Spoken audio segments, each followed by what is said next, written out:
Hello friends, आज हम अपने इस वीडियो में आपको डू और डज के बारे में कुछ बातें बताएंगे।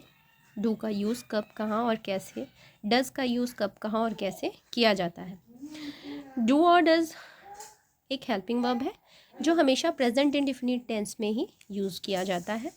जब हमारा प्रेजेंट इंडेफिनिट टेंस का कोई भी सेंटेंस होता है तो डू और डज की सहायता से ही हम सेंटेंस को इंट्रोगेटिव या निगेटिव में कन्वर्ट करते हैं।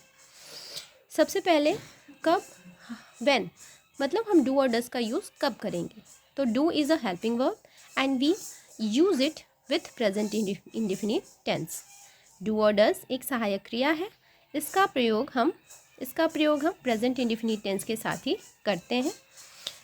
आप ये बताते हैं कि डू और डज का प्रयोग प्रेजेंट इंडेफिनिट में तो करते हैं, लेकिन कब करेंगे।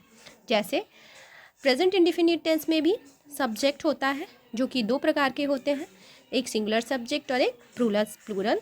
तो सिंगुलर सब्जेक्ट के साथ हमेशा हम डज का यूज़ करेंगे और प्लूरल सब्जेक्ट के साथ हमेशा डू का यूज़ करेंगे। अब हम ये जान लेते हैं कि सिंगुलर सब्जेक्ट और प्लूरल सब्जेक्ट क्या होते हैं। तो सिंगुलर सब्जेक्ट जो है वो ही, शी, इट और किसी का नाम, यानी ही, शी, इट और नेम, ये सिंगुलर सब्जेक्ट होते हैं। Plural subject I, we, you, they और जिसमें एस और ई एस लगा है वो प्लूरल सब्जेक्ट होते हैं। तो singular subject he, she, it, name और plural subject I, we, you, they, S और ई एस। तो जैसा मैंने बताया कि अगर सब्जेक्ट आपका सिंगुलर है तो आप डज का यूज़ करेंगे और सब्जेक्ट आपका प्लूरल है तो आप डू का यूज़ करेंगे। जैसे मैंने एक एग्जाम्पल लिया है, he does not like to play cricket. He does not like to play cricket. यहाँ ही जो है आपका सिंगुलर सब्जेक्ट है, इसलिए मैंने यहाँ पे डज़ का यूज़ किया है। तो जब भी सिंगुलर सब्जेक्ट आप देखो सेंटेंस में, डज़ का यूज़ कीजिए, यानी he does not like to play cricket.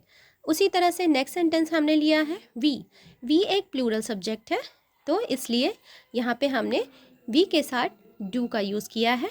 We do not like to play cricket. Next है बॉयज़। ये आपका बॉयज़ जो है प्लूरल सब्जेक्ट है क्योंकि इसमें एस लगा हुआ है, तो boys do not dance well. Next sentence हमने लिया है she is a singular subject, तो इसके साथ हमने डज का यूज़ किया है। She does not dance well. Next है राम एक नाम है, तो ये एक सिंगुलर सब्जेक्ट है, तो Ram does not sing a song. So मैंने कुछ एग्जाम्पल्स के थ्रू आपको बताया है कि कब हम डू का यूज़ करेंगे और कब हम डज का यूज़ करेंगे। अब हम कुछ एक्सरसाइज डू और डज के लिए कुछ सेंटेंसेस लेते हैं एज ए एक्सरसाइज। जैसे हमारा फर्स्ट सेंटेंस हमने लिया है I dash not play cricket. I does not play cricket. इसमें आप डू और डज में से यूज़ करेंगे। सबसे पहले आप देखते हैं कि आई जो हमारा है वो प्लूरल सब्जेक्ट है, तो इसलिए हम आई के साथ डू और डज में से आई डू नॉट यूज़ करेंगे। तो I do not play cricket. She एक सिंगुलर सब्जेक्ट है, तो यहाँ हम she does not write a letter. Next dash you like tea. इसमें डू और डज में से आप क्या यूज़ करेंगे, क्योंकि ये प्लूरल सब्जेक्ट है तो यहाँ हम डू का यूज़ करेंगे। डैश शी वर्क हार्ड, तो यहाँ पे आप डज का यूज़ करेंगे क्योंकि she is a singular subject, तो does she work hard. Next है बॉयज़ एक प्लूरल सब्जेक्ट है, इसलिए boys do not eat food. तो इसी तरह से कुछ और भी एक्सरसाइज हम आप एज अ प्रैक्टिस आप लोगों को कराएंगे। लेकिन इस वीडियो में इतना ही। वीडियो को देखने के लिए थैंक यू।